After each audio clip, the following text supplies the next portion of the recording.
Fa tsy dia fahita kosa raha ny cristal titane izay misy ny antony manokana mahatonga ny tanàna ny zozolobe azy io. Araka ny fanazavana nentiny manam-pahaizana momba ny harena kibony tany izay andriana solo brisa rehetra tanatin'ny fanadinina ny antindiny mahakasika an'izay.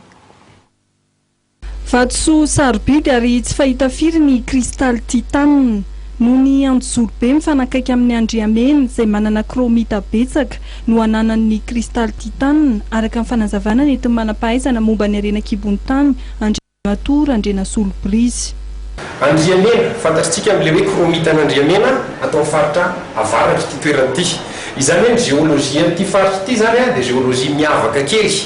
Mampiavaka kely azy tsy dia ahitana azy loatra amin'ny toerana maro manerana zao tontolo zao fa Madagasikara anisan'ny toerana ahitana azy. Dia le titane élément chimique hita ao anatina vato amin'ny faritra io. Dia ny cristal rehefa mivongana izy no mivongana farany dia avy eo izy miabsorbe azy élément chimique manodidina azy dia miabsorbe zany le titane ao anatin'le cristal.